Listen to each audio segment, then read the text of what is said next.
So hi hello soldiers, welcome to Soldiers Guide channel. இப்போ Indian navy Agniveer SSR and MR and Agniveer medical பிரான்ச்சுக்கு SSR medical பிரான்ச்சுக்கான notification release ஆகியிருக்கு. 2027 batch and 2027 batch, இந்த ரெண்டு பேட்சுக்கான notification release ஆகிருக்கு. இந்த நோட்டிஃபிகேஷனை பார்த்தோன்னா கம்ப்ளீட் இன்ஃபர்மேஷன் இந்த வீடியோவில் பார்க்கலாம். அண்ட் எஸ்எஸ்ஆர் அண்ட் அக்னிவீர் எஸ்எஸ்ஆருக்கு நீங்கள் அப்ளை பண்ண போகிறீங்க அப்படின்னா இந்த வீடியோ மறக்காமல் வாட்ச் பண்ணுங்கள். அண்ட் நெக்ஸ்ட் வந்து அக்னிவீர் எம்ஆருக்கான வீடியோவும் அக்னிவீர் மெடிக்கல் பிரான்ச் எஸ்எஸ்ஆருக்கான வீடியோவும் நெக்ஸ்ட் நான் வீடியோ கொடுக்குறேன். ஓகேங்களா? ஸோ இப்போது இந்த வீடியோ நீங்கள் புதுசாக பார்த்துட்டு இருந்தீங்க, நம்மளோட சேனலில் புதுசாக பார்க்குறீங்க அப்படின்னா மறக்காமல் சப்ஸ்கிரைப் பண்ணி வச்சுக்கோங்க. டெலிகிராம் சேனலில் ஜாயின் பண்ணாமல் இருந்தீங்க அப்படின்னா நான் லிங்க் டிஸ்கிரிப்ஷனில் கொடுத்துருக்கேன், மறக்காமல் ஜாயின் பண்ணிக்கோங்க. அண்ட் மறக்காமல் இந்த நோட்டிஃபிகேஷனை நீங்கள் ஒன்ஸ் கிளிக் பண்ணி நீங்கள் உங்களோட எலிஜிபிலிட்டி செக் பண்ணி பாருங்கள். ஓகேங்களா? ஸோ இந்த வீடியோவில் eligibility, selection process and age limit, அதுக்கப்புறம் வந்து பார்த்தீங்க அப்படின்னா கம்ப்ளீட் இன்ஃபர்மேஷன், இதோடைய கம்ப்ளீட் இன்ஃபர்மேஷன் இந்த வீடியோவில் பார்க்க போகிறோம். வீடியோவை ஸ்கிப் பண்ணாமல் பாருங்கள். ஓகேங்களா? ஃபஸ்ட்டு வந்து இந்த நோட்டிஃபிகேஷனுக்கு நீங்கள் எலிஜிபிளாக இருக்கீங்க அப்படின்னா ஃபஸ்ட் ஏஜ் லிமிட் செக் பண்ணுங்கள். அதே மாதிரி உங்களுடைய எஜுகேஷன் குவாலிஃபிகேஷன் செக் பண்ணணும். ஓகேங்களா? ஃபஸ்ட்டு வந்து இந்த நோட்டிஃபிகேஷன் எஸ்எஸ்ஆருக்கு அப்ளை பண்ண போகிறீங்க அப்படின்னா 2027 அண்ட் 2027 இந்த ரெண்டு பேட்சுக்கும் சேர்ந்து ஒரே நோட்டிஃபிகேஷன் தான் அண்ட் ஒரே அப்ளிகேஷன் தான் அப்ளை பண்ண போகிறீங்க. இந்த ஒரே அப்ளிகேஷன் அப்ளை பண்ணிட்டீங்க அப்படின்னா நீங்கள் நெக்ஸ்ட் வந்து ஒரு ஸ்டேஜுக்கு நீங்கள் ஃபஸ்ட்டு நீங்கள் ரிட்டன் எக்ஸாம் கிளியர் பண்ணிவிட்டு நீங்கள் அடுத்து ஃபைனல் ஒர்க், அதாவது நீங்கள் வந்து பார்த்தீங்க அப்படின்னா ஃபிசிக்கல் டெஸ்ட், அடுத்து நீங்கள் அடுத்தடுத்த ஸ்டேஜ் நீங்கள் கிளியர் பண்ணி உங்களுடைய போஸ்டிங் கிடச்சிச்சு அப்படின்னா நீங்கள் ஜாபுக்கு போயிடுவீங்க. அப்படி இல்லை நீங்கள் ஏதோ ஒரு ஸ்டேஜில், அதாவது ரிட்டன் எக்ஸாம்லேயோ இல்லை இதில் ஃபெயில் ஆகிட்டீங்க அப்படின்னா நீங்கள் அடுத்த ஸ்டேஜ், அதாவது இந்த ரெண்டாவது பேட்சுக்கும் நீங்கள் எலிஜிபிளாக இருப்பீங்க, அடுத்த ஏஜ் லிமிட்டுக்குள்ளே இருந்தீங்க அப்படின்னா. ஓகேங்களா? இப்போ ஃபஸ்ட்டு வந்து எலிஜிபிலிட்டி க்ரைட்டீரியா அப்படின்னு பார்த்தீங்க அப்படின்னா இதுக்கு யாரெல்லாம் அப்ளை பண்ணலாம் அப்படின்னா unmarried male and female candidate மட்டும்தான் அப்ளை பண்ண முடியும். ஆல் இந்தியாவுக்குள்ளே இருக்கக்கூடிய unmarried male and female candidate மட்டும் தான் அப்ளை பண்ண முடியும், இந்த ரெண்டு பேட்சுக்குமே சேர்ந்து. ஓகேங்களா? இந்த அக்னிவீரில் இருக்கக்கூடிய SSR and MR and Agniveer SSR medical branch, அக்னிவீரில் இருக்கக்கூடிய எல்லா ஃபோர்ஸ்லையுமே வந்து பார்த்தீங்க அப்படின்னா இந்த 4 இயர்ஸ் சர்வீஸுமே நீங்கள் வந்து மேரேஜ் பண்ணக்கூடாது, அதுதான் இதில் இருக்கக்கூடிய ரெஸ்ட்ரிக்ஷன். ஓகேங்களா? எஜுகேஷன் குவாலிஃபிகேஷன் அப்படின்னு பார்த்தீங்க அப்படின்னா 10th 12th முடிச்சிருக்கணும். 12th வந்து நீங்கள் மேக்ஸ் ஃபிசிக்ஸ் ஒரு சப்ஜெக்டாக கண்டிப்பாக எடுத்து படிச்சிருக்கணும். நீங்கள் எந்த சப்ஜெக்ட் வேணாலும் எந்த ஸ்ட்ரீம் வேணாலும் எடுத்து படிச்சிருக்கலாம், பட் மேக்ஸ் ஃபிசிக்ஸ் ஒரு சப்ஜெக்டாக எடுத்து படிச்சிருக்கணும். ஓவராலாக வந்து பார்த்தீங்க அப்படின்னா உங்களுக்கு 50% மார்க் இருக்கணும். ஓகேங்களா? இப்போ நீங்கள் 600க்கு எழுதிருப்பீங்க, 300 மார்க் அப்படின்னா அதை டிவைடட் பை 6 அப்படின்னு போட்டிங்க அப்படின்னா உங்களோட பர்சன்டேஜ் வரும். அதுதான் அந்த 50% மேலே இருக்கிறவங்க மட்டும்தான் எலிஜிபிள். 49.9 இருக்குன்னா கூட எலிஜிபிள் கிடையாது. ஓகேங்களா? ஸோ அது இல்லை அப்படின்னா 2 இயர் ஓகே, அதாவது டிப்ளமோ கோர்ஸ் முடிச்சிருக்கிறவங்களும் எலிஜிபிள், 3 இயர் டிப்ளமோ கோர்ஸ் முடிச்சிருக்கிறவங்களும் எலிஜிபிள் தான். 3 இயர் டிப்ளமோ கோர்சஸில் engineering, mechanical, electrical, automobiles and computer science, instrumental technology, information technology, இந்த குரூப் எல்லாம் எடுத்து படிச்சிருக்கிறவங்க டிப்ளமோ கோர்ஸ்க்கு எலிஜிபிள். ஓவராலாக 50% மார்க் இருக்கணும். அது இல்லை அடுத்து நீங்கள் 2 இயர் ஒகேஷனல் கோர்ஸ் முடிச்சிருக்கிறவங்களும் எலிஜிபிள் தான் அப்ளை பண்ண முடியும்.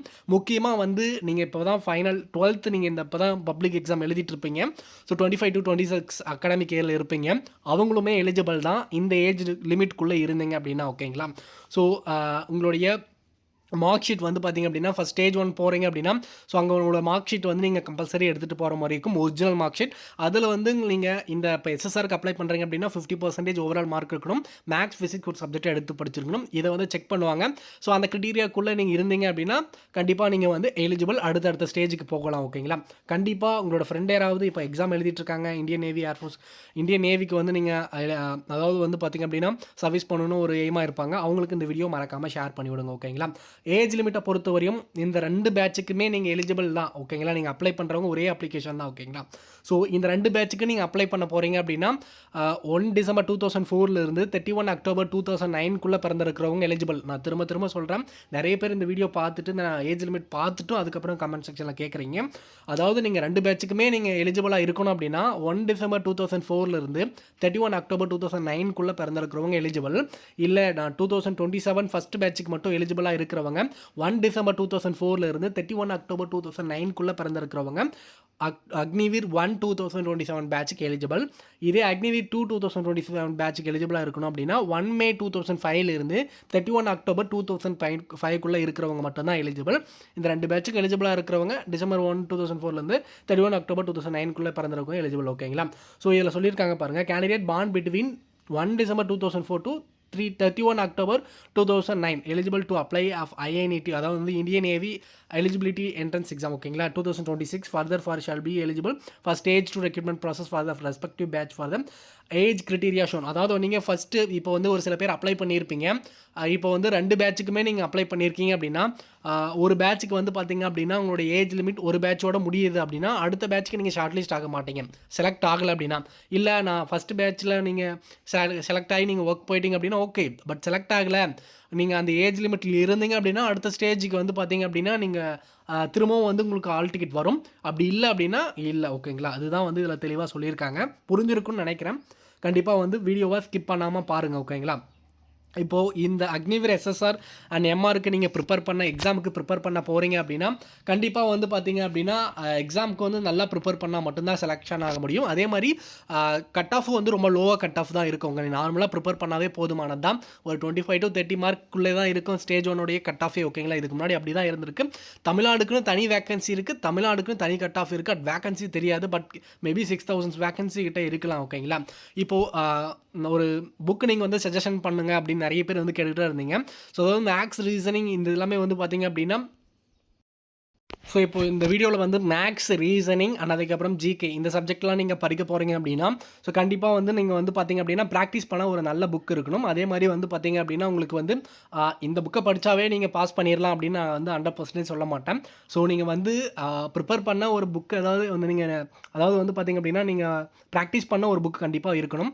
நீங்கள் எங்கே வேணாலும் படிக்கலாம், எந்த கோர்ஸ்னாலையும் படிக்கலாம், எதனாலையும் படிக்கலாம். பட் ப்ராக்டிஸ் பண்ண புக் வேணும் நிறைய பேர் கேட்டுட்டு இருந்தீங்க. அகர்வால் எக்ஸாம் கார்டோடைய அண்ட் காம்படிட்டிவ் எக்ஸாம் மேக்ஸோடைய ஷார்ட்கட் சீக்ரெட்டோடைய புக்கு தான் வந்து நான் எடுத்துகிட்டு வந்திருக்கேன். ஸோ இந்த வீடியோ கீழே டிஸ்கிரிப்ஷனில் வந்து இந்த புக் பர்ச்சேஸ் பண்ணுறதுக்கான லிங்க் கொடுத்துருப்பேன். ஸோ நீங்கள் செக் பண்ணி பார்த்துட்டு அதுக்கப்புறம் நீங்கள் வந்து பை பண்ணிக்கோங்க. ஸோ இதில் வந்து பார்த்திங்க அப்படின்னா ஒவ்வொரு டாபிக் வைஸ் வந்து பார்த்திங்க அப்படின்னா இன்டெக்ஸ் பேஜில் கொடுத்துருப்பாங்க. ஸ்கொயர் ரூட், ஷார்ட்ஸ் அண்ட் இன்ஸ்கெட்ஸ் இந்த மாதிரி வந்து ஒவ்வொரு டாப்பிக்லேயும் வந்து செலக்டடாக ஒவ்வொன்றுத்துலேயும் எவ்வளோ டைப் இருக்குது அண்ட் அதே மாதிரி அதில் வந்து பார்த்திங்க அப்படின்னா நம்பர் ஆஃப் கொஷின்ஸ் இவங்க எவ்வளோ கொடுத்துருக்காங்க அப்படின்றது எல்லாமே இவங்க தெளிவாக கொடுத்துருப்பாங்க. இதில் வந்து நீங்கள் இதோடைய சொல்யூஷன்ஸ் பார்த்திங்க அப்படின்னா, ஸோ நார்மலாக நம்ம போடுற மாதிரி தான் ஒரு ஷார்ட்கட் இருக்கும். பட் இருந்தாலும் வந்து ஸோ இந்த புக்கை நான் 100% சஜஸ்ட் பண்ண மாட்டேன். ஓகேங்களா? 50% தான் உங்களுக்கு விருப்பம் இருந்தால் கண்டிப்பாக நீங்கள் பர்ச்சேஸ் பண்ணலாம். அப்படி இல்லைனா வந்து பார்த்திங்க அப்படின்னா நீங்கள் ஓனாகவும் ப்ரிப்பேர் பண்ணிக்கலாம். ஓகேங்களா? ஒன்றும் பிரச்சனை இல்லை. அண்ட் நீங்கள் வந்து பார்த்திங்க அப்படின்னா ஆல்ரெடி ஏதோ ஒரு கோர்ஸ் பர்ச்சேஸ் பண்ணி படிச்சுட்டு இருக்கலாம். பட் அதவே கண்டினியூ பண்ணி ப்ரிப்பேர் பண்ணுங்கள். எக்ஸாமுக்கு ஏதாவது வந்து உங்களுடைய கொஷின்ஸை ப்ராக்டிஸ் பண்ணி பார்க்கணும் அப்படின்னா கண்டிப்பாக வந்து நீங்கள் இந்த புக்கை நான் சஜஸ்ட் பண்ணுறேன். நீங்கள் கண்டிப்பாக நீங்கள் யூஸ் பண்ணி பார்க்கலாம். ஓகேங்களா? ஸோ வேறு ஏதாவது டவுட் இருந்தால் மறக்காமல் கமெண்ட் செக்ஷனில் கேளுங்க. ஸோ இதில் வந்து பார்த்திங்க அப்படின்னா அக்னிவீர் ஸ்கீம் கீழே தான் நீங்கள் ஒர்க் பண்ணுற மாதிரி இருக்கும். நோட்டிஃபிகேஷன் அது பார்த்திங்க அப்படின்னா எஸ்எஸ்ஆருக்கு நீங்கள் எலிஜிபிளாக நீங்கள் செலக்ட் ஆகி உள்ளே போகிறீங்க அப்படின்னா 4 years சர்வீஸ் அக்னிவீர் சர்வீஸில் நீங்கள் ஒர்க் பண்ண போகிறீங்க. அண்ட் அதே மாதிரி வந்து வருஷத்துக்கு வந்து 30 days லீவ் கிடைக்கும். ஸோ இதோடைய சேலரி டீட்டெயில்ஸ் ஃபஸ்ட் இயர் வந்து second year, third year, fourth இயரில் வந்து சேலரி எவ்வளோ அப்படின்றத 1 இயர் வந்து பார்த்திங்க அப்படின்னா உங்களுடைய சேலரி இன்க்ரீஸ் ஆகிட்டு தான் இருக்கும். ஸோ இதில் வந்து ஃபஸ்ட் இயரில் வந்து நீங்கள் 30,000 வாங்குறீங்க அப்படின்னா இன்னனில் வந்து 21,000 தாங்க வரும். அண்ட் அதே மாதிரி 9,000 வந்து பார்த்திங்க அப்படின்னா உங்களுக்கு ஃபண்டு வந்து பார்த்திங்க அப்படின்னா உங்கள் அமௌண்ட்லேருந்து 9,000 அது கவர்மெண்ட் ஒரு 9,000 ஆட் பண்ணி போடுவாங்க. ஸோ இது வந்து ஃபைனலாக வந்து பார்த்திங்க அப்படின்னா 4 years சர்வீஸ் முடிஞ்சதுக்கப்புறம் 5.2 lakh வந்து பார்த்திங்க அப்படின்னா உங்களுடைய கான்ட்ரிபியூஷனும் வந்து பார்த்திங்க அப்படின்னா உங்ககிட்டேருந்து எடுத்ததும் அதே மாதிரி நீங்கள் உங்களுடைய சேலரியிலேருந்து எடுத்ததும் அவங்க கவர்மெண்ட் ஒரு 5.2 lakhs வந்து உங்களுடைய கான்ட்ரிபியூஷனில் ஆட் பண்ணுவாங்க. ஸோ டோட்டலாக வந்து பார்த்திங்க அப்படின்னா 10.4 lakhs வந்து உங்களுக்கு வந்து சேவாநிதி பேக்கேஜாக வந்து கொடுப்பாங்க. ஓகேங்களா? ஃபைனலாக நீங்கள் 4 years சர்வீஸ் முடிஞ்சிட்டு வரும்போது 25% பர்மனெண்ட்டாக எடுக்க போகிறாங்க. அதில் இந்த வருஷம் தான் வந்து கண்டிப்பாக வந்து தெரியும். ஓகேங்களா? இந்தியன் ஆர்மியோட ஃபஸ்ட்டு சர்வீஸ் முடிச்சுட்டு 4 years சர்வீஸ் முடிச்சுட்டு வெளியே வரவங்க ஸோ 25% அது எப்படி வந்து எடுக்கிறாங்க அப்படின்றத இதுக்கப்புறம் தான் தெரியும். ஓகேங்களா? அதனால் அந்த 4 years நல்லா சர்வீஸ் பண்ணிட்டு வாங்க. அதே மாதிரி வந்ததுக்கப்புறம் நிறைய ஃபோர்ஸஸில் வந்து கோட்டாஸ் வந்து இப்போ வந்து கொடுக்க ஆரம்பிச்சிருக்காங்க. கண்டிப்பாக வந்து ஈஸியாக இருக்கும்போதே ஒவ்வொரு ஸ்டேஜ் மற்றவங்க ப்ரிப்பேர் பண்ணுறதுக்கும் நீங்கள் ப்ரிப்பேர் பண்ணுறதுக்கும் நிறைய வந்து எக்ஸம்ப்டட் இருக்கும். ஓகேங்களா? இப்போ வந்து ஃபிசிக்கல் டெஸ்ட் இருக்காது, ஒரு சில இதில் எக்ஸாம் வந்து கட் ஆஃப் கம்மியாக இருக்கும். இதில் தனியாக ஒரு கோட்டா இருக்கும். ஓகேங்களா? கண்டிப்பாக இந்த 4 years சர்வீஸ் முடிஞ்சதுக்கப்புறம் ஃபியூச்சரும் நல்லா தான் இருக்கும். ஓகேங்களா? அடுத்து வந்து பார்த்தீங்க அப்படின்னா நான் சொல்லியிருந்தேன் இல்லையா செலெக்ஷன் ப்ராசஸ். இந்த செலெக்ஷன் ப்ராசஸ் அப்படின்னு பார்த்தீங்க அப்படின்னா 2 பேட்சுக்கும் சேர்ந்து ஒரே நோட்டிஃபிகேஷன் தான் எடுக்கிறாங்க. இதில் ஸ்டேஜ் 1 INET 2026க்கான எக்ஸாம் நீங்கள் ரிட்டன் எக்ஸாம் வந்து பார்த்திங்க அப்படின்னா அப்ளிகேஷனுக்கான ஓப்பன் டேட் அப்படின்னு பார்த்திங்க அப்படின்னா 14 March வந்து பார்த்திங்க அப்படின்னா நீங்கள் அப்ளிகேஷன் வந்து ஓப்பன் ஆக போகுது. 14 Marchலேருந்து 6 April வரை நீங்கள் ஆன்லைனில் அப்ளை பண்ணிக்க முடியும். கரெக்ஷன் விண்டோ அப்படின்னு பார்த்திங்க அப்படின்னா 10 டு 11 ஏப்ரல் 2026 நீங்கள் வந்து ஏதாவது கரெக்ஷன் பண்ணுறதா இருந்தால் பண்ணிக்கலாம். இதோடைய ஸ்டேஜ் 1 ஐஎன்ஐடி எக்ஸாம் வந்து பார்த்தீங்க அப்படின்னா மே 2026 வந்து கண்டக்ட் பண்ண போகிறாங்க. இதோடைய ரிசல்ட் டிக்ரேஷன் இதோடைய ஃபர்ஸ்ட் ஸ்டேஜ் 1 ரிசல்ட் வந்து மே ஆர் ஜூனில் வந்து கண்டிப்பாக வரும் அப்படின்றத சொல்லியிருக்காங்க. ஓகேங்களா? இப்போ இதில் ஸ்டேஜ் 1 நீங்கள் கிளியர் பண்ணிட்டீங்க அப்படின்னா அடுத்து நீங்கள் வந்து ஸ்டேஜ் 2 வந்து பார்த்தீங்க அப்படின்னா நீங்கள் ஷார்ட் லிஸ்ட் ஆகுவீங்க. இந்த ஸ்டேஜ் 2ல் வந்து பார்த்தீங்க அப்படின்னா உங்களுக்கு வந்து பார்த்தீங்க அப்படின்னா அடுத்து ஃபிசிக்கல் டெஸ்ட் இருக்குது. ஓகேங்களா? இப்போ நீங்கள் ஸ்டேஜ் 1 இந்த ரிட்டன் எக்ஸாமில் ஃபெயில் ஆகிட்டீங்க அப்படின்னா அடுத்து நீங்கள் ஸ்டேஜ் 2க்கு வந்து ஷார்ட் லிஸ்ட் ஆகுவீங்க. அந்த ஸ்டேஜ் 2டைய ஷார்ட் லிஸ்ட் வந்து பார்த்திங்க அப்படின்னா short listing for issue of call letter வந்து பார்த்திங்க அப்படின்னா செப்டம்பர் 2026 வரும். அதே மாதிரி வந்து பார்த்திங்க அப்படின்னா ஸ்டேஜ் 2க்கான அக்னிவீர் 2026க்கான ஸ்டேஜ் 2 வந்து அக்டோபர் 2026 நடக்கும். இதோடைய ட்ரைனிங் வந்து பார்த்திங்க அப்படின்னா டிசம்பர் 2026 நடக்கும் அப்படின்றத சொல்லியிருக்காங்க. ஸோ இதே வந்து நீங்கள் அக்னிவீர் 2027 பேட்சுக்கு நீங்கள் வந்து எலிஜிபிள் ஆகி அடுத்த ஸ்டேஜுக்கு போகிறீங்க அப்படின்னா அதோடைய கால் லெட்டர் வந்து பார்த்திங்க அப்படின்னா February 27 வரும். இதோடைய ஸ்டேஜ் 2 வந்து பார்த்திங்க அப்படின்னா மார்ச் 2027 நடக்கும். இதோடைய ட்ரைனிங் வந்து பார்த்திங்க அப்படின்னா மே 27 நடக்கும் அப்படின்றத தெளிவாக சொல்லியிருக்காங்க. ஸோ இப்போ வந்து நீங்கள் ஸ்டேஜ் 1 ரிட்டன் எக்ஸாம் அப்படின்னு பார்த்தீங்க அப்படின்னா டோட்டலாக வந்து 100 கொஷின்ஸ் இருக்கும். ஒரு கொஷினுக்கு 1 மார்க் இருக்கும். இங்கிலீஷ் அண்ட் ஹிந்தியில் மட்டும்தான் வந்து லாங்குவேஜில் நீங்கள் எழுதிக்க முடியும். டோட்டலாக வந்து பார்த்திங்க அப்படின்னா 4 சப்ஜெக்ட் இருக்கும். English, science, mathematics and general awareness 4 subject இருக்கும். இதில் வந்து 10th 12th சிபிஎஸ்சி லெவல் இந்த பேஸில் தான் உங்களுடைய ரிட்டன் எக்ஸாம் இருக்கும். மேக்ஸை பொறுத்தவரையும் 12th லெவல் மேக்ஸ் தான் இருக்கும். ஓகேங்களா? 12th லெவல் இப்போ நம்ம 12th படிச்சிருக்கக்கூடிய மேக்ஸ் மாதிரி தான் இருக்கும். ஓகேங்களா? அப்புறம் வந்து பார்த்திங்க அப்படின்னா ரீசனிங், அதுக்கப்புறம் வந்து பார்த்திங்க அப்படின்னா சயின்ஸ், இதெல்லாமே வந்து நார்மலாக தான் இருக்கும். ஓகேங்களா? நீங்கள் ஈஸியாக கிளியர் பண்ணிடலாம். இப்போ அந்த 100 கொஷின்ஸுக்கு 100 மார்க்குக்கு வந்து நீங்கள் 30 மார்க் கிட்ட எடுத்தாவே நீங்கள் ஸ்டேஜ் 1 கிளியர் பண்ணிடலாம். ஓகேங்களா? அந்த மாதிரி தான் இருக்குது. இதில் நெகட்டிவ் மார்க்கும் இருக்குது, 0.25 மார்க். அதனால் வந்து நீங்கள் கரெக்டான கொஷின்ஸ் மட்டும்தான் நீங்கள் அட்டன் பண்ணுற மாதிரி இருக்கும். ஸோ இதோடைய எக்ஸாம் அப்ளை பண்ணுறதுக்கான ஃபீஸ் அப்படின்னு அப்ளிகேஷன் அப்ளை பண்ணுறதுக்கான ஃபீஸ் அப்படின்னு பார்த்தீங்க அப்படின்னா 550 rupees நீங்கள் அப்ளை பண்ணுற மாதிரி இருக்கும். அப்ளிகேஷனுக்கான ஃபீஸ் வந்து 550 rupees. அண்ட் அதே மாதிரி வந்து ஸ்டேஜ் 2 அடுத்து வந்து ஃபிசிக்கல் ஃபிட்னஸ் டெஸ்ட்டுக்கான குவாலிஃபிகேஷன் அப்படின்னு பார்த்தீங்க அப்படின்னா உங்களுக்கு வந்து மேல் கேண்டிடேட்டாக இருந்தீங்க 1.6 கிலோமீட்டர் வந்து 6 minutes 30 seconds கம்ப்ளீட் பண்ணணும். ஸ்குவாட் அப்ஸ் வந்து 20 எடுக்கணும். புஷ்அப்ஸ் 15 அண்ட் பென்னி சிட்டப்ஸ் வந்து 15 எடுக்கணும்.